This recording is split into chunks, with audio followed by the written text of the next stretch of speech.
Сайн бацгаана уу? Та бүхэндээ 2017 он нээлттэй хийж байсан The Foreigner хэмээх маш сонирхолтой киног ярьж өгөхөд бэлэн боллоо. За тэгээд манайхан сувгтаа лайк болон сабаа дарж дэмжгээ битгий мартаарай. За ингээд кинонд орцгоё.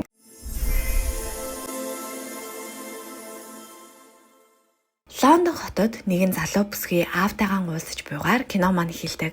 Аавыг нь Кван гэх бөгөөд охиноо Лондоны Knightsbridge гэх хувцсны дэлгүүр рүү дагуулan явж буй нэг найз. Охин дэлгүүрээс даашинд захиалсан бөгөөд Кваныг машина зогсоол тавихад охин ч түрүүлээд орж бай хэмээн яаран хэлэхэд Кван дурамчгаан зөвшөөрдөг.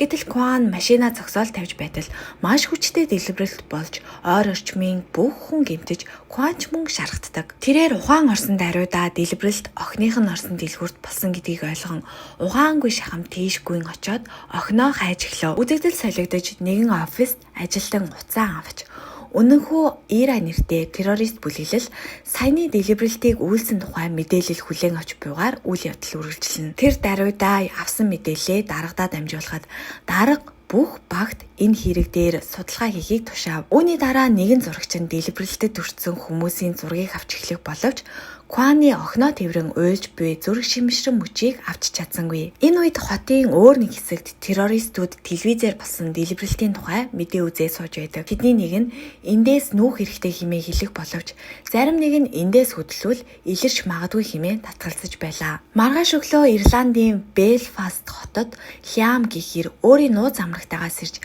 гар утсанд нь өмнөх дэлбэрэлтийн тухай маш олон мессеж ирсэн байсанд ихэд сочирдно. Үүнээр нэмээд эхнэрээс нь дуудлага ирэхэд Лиам хуралтай байсан хэмээн худал хэлчихдэг. Нөгөө талд Кван охиныхоо өрөөнд орж түүний хэрэглэж байсан зүйлсийг харж зүрхэнд шимшрэн дуугүй ширцээрл. Харин энэ хооронд Лиам шууд хурлын зүг хөдлөө. Замдан нэгэн эмэгтэй түүнтэй уцаар холбогдоход Лиам Ирагийн гишүүн улс төрийн хоригдлуудыг суллах нь шийдэл байж болох юм хэмээн хэлдэг. Хурлын танхимд ирээд Лиам хамтрагч нартаа энэ дэлбэрэлтийг бид биш үнэнхүү Ира нэртэй тустай бүлэглэл үйлдсэн хэмээн мэдэгдэнэ. Ингэснээр Лиам болон тэнд байсан бусад хүмүүс бүгд Ирагийн гишүүд болох нь ил боллоо. Лиам ч бүх зүйлсийг шалгаж дэлбэрэлт үйлдсэн хүмүүсийг олох хэрэгтэй хэмээн хурлыг дуусгана.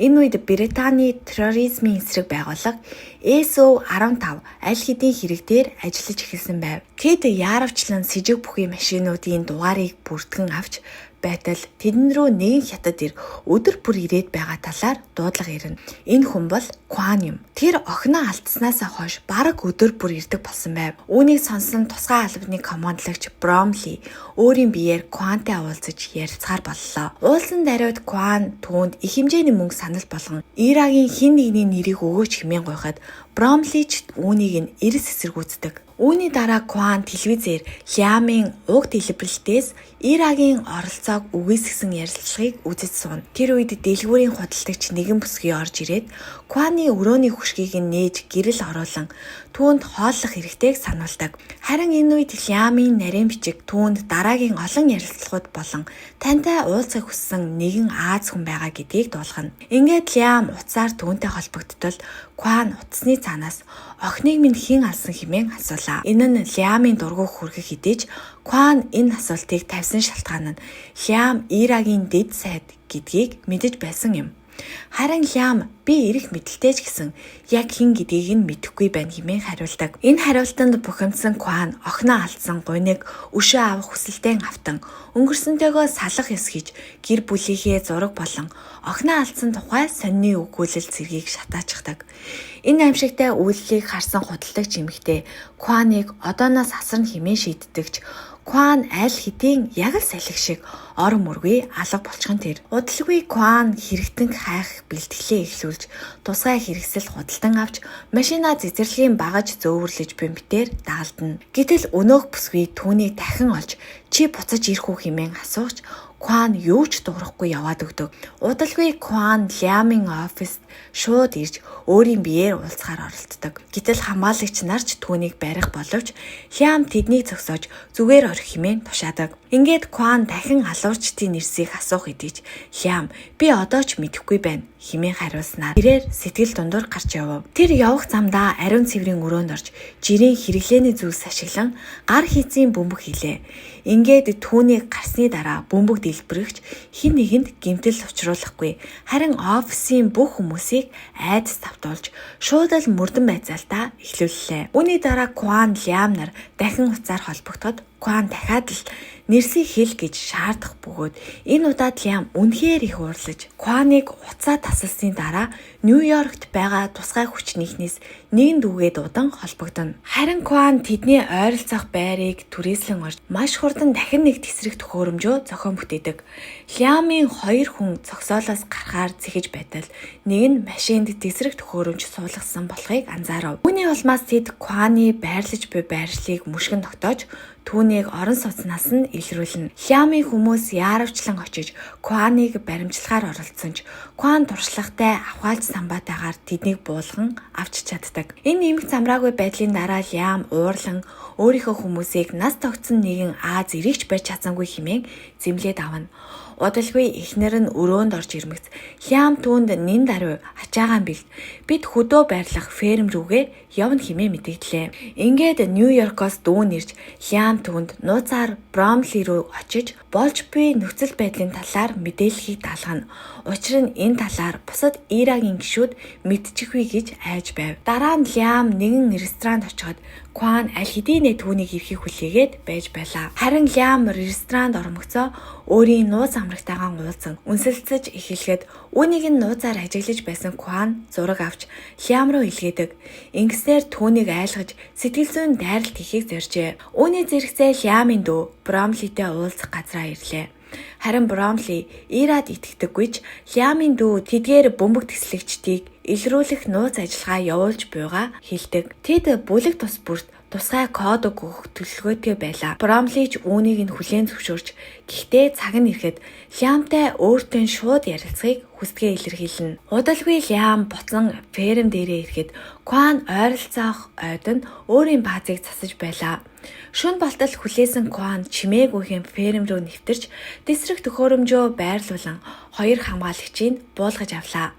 Ингээд бөмбөг дэлбэрсний дараа Лиам Кваны хүч чадлыг дутуу үнэлснээ хүлээн зөвшөөрч илүү олон хамгаалагч хэрэгтэй болсныг хэлнэ. Дараа нь Лиам өрөөндөө очтол эхнэр нь Лондон дахь охиныхоо байранд очихоо мэдэгдлээ. Энэ үйл явдлын дараа террористууд дахин нэгэн онгоцонд бөмбөг тавих төлөвлөгөө боловсруулж байв. Үүний зэрэгцээ Лиамын нууц амраг пабд нэгэн зөөврийн компьютер барьсан эртээ сэтгнэн уригдж байв. Маргааш нь фермийн ойролцоо дахин нэг машин дэлбэрч осол болсноор Лиамын хүмүүс Кваныг ойд нуугдаж байна хэмээн таамаглан тийшээ хөдөлсгөв. Залуус тэнд очиход Кваны урьханд амархан орж хид хидэн хүнээ алдсан ч нэгэн хамгаалагч нь Кваны мөрөнд шарах учруулж чаддаг.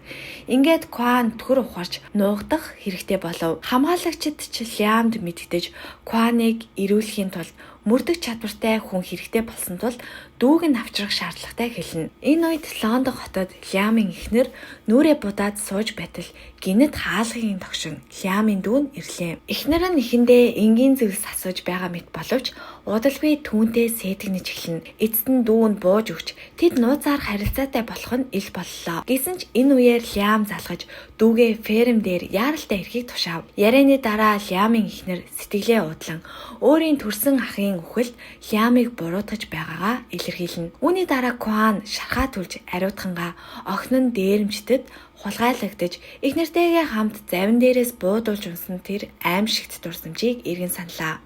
Харин энэ үеэр Лиам Кваны тухай нарийн мэдээлэл авч түүнийг өмнө нь Вьетнамд Америкийн айрамд алба хааж байсан өндөр чадвартай аюултай нэгэн болохыг мэдэж авав. Гэвч яриаг нь Ирагийн нэгэн гишүүн мөн түүний найз тасалдуулан орж ирэн Лиамыг өмнөх шигээ хувьсгалж чанаргүй болсон хэмээн шүүмжлээд авдаг. Үүнд нь Лиам чурлан одоо инх тайвны төлөө өөрийн чадах бүхнийг хийж байгаа хэмээн мэдэгдэхэд найзынх нь урам хугаран гарч одов. Тэр даруй Лиам нохоогоо дуудах боловч үгсэн байдалтай газар твтцэн хариу өгсөнгүй. Мөн буун алга болсныг анзаарах мөчид Кван өрөөнөөс гарч ирэн буугаа Лиам руу чиглүүлнэ. Мөн нохой нь зүгээр л унтаж байгаа гэж хэлсний дараа охиныг нь алсан этгээдийн талаар дахин асууна.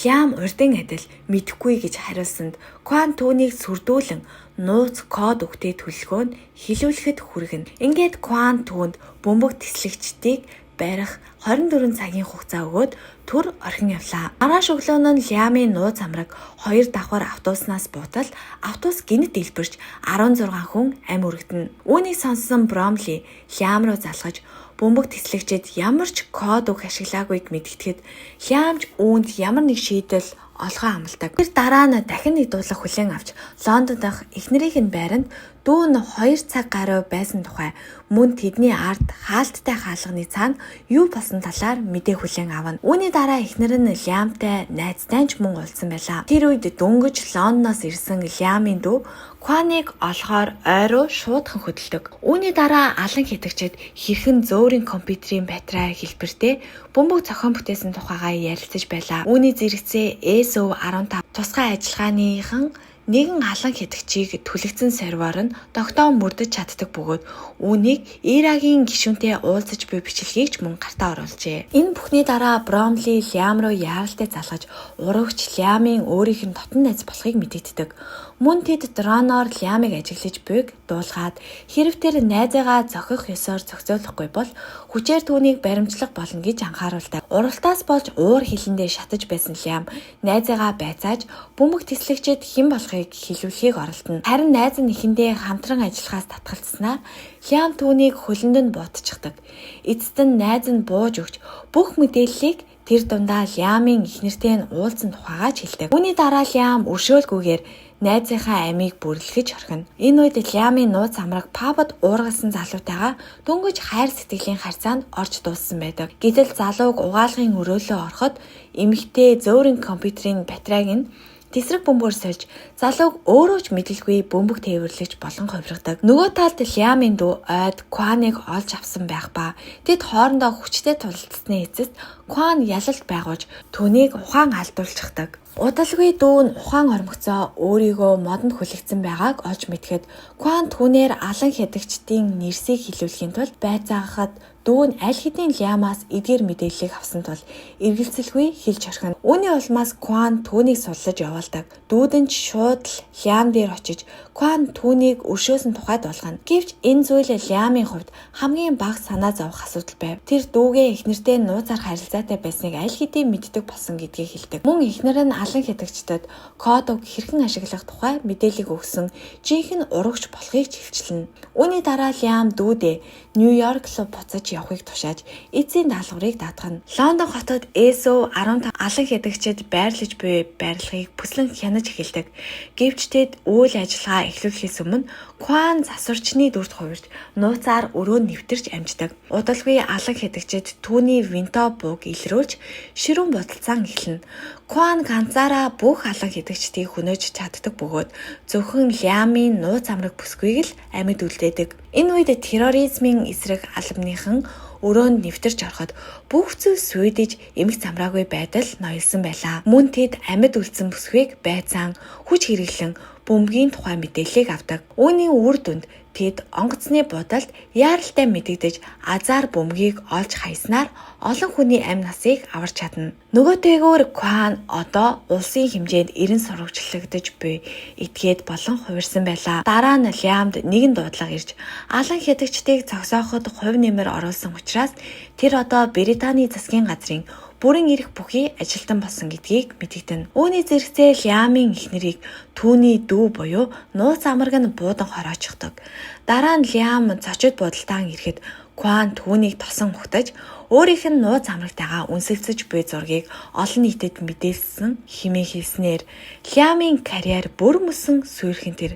Энэ бүхний дараа Кван өөрийнхөө дэлгүүрт буцан ирэхэд Бромли түүнийг иргэн ирснийг мэдээд албаныхандаа түүнийг ажиллагаанд туслуулсных нь хариуд баримтлахгүй хэмээн тушаадаг. Ингээд Кваныг иргэн ирэхэд худалдагч бүсгүй түүнийг баяртайгаар үнсэж буйгаар энэхүү кино маань төгсөж байгаа юм. За ингээд кино таалагдсан бол сувагтаа лайк болон subscribe дарж дэмжгээ битгий мартаарай.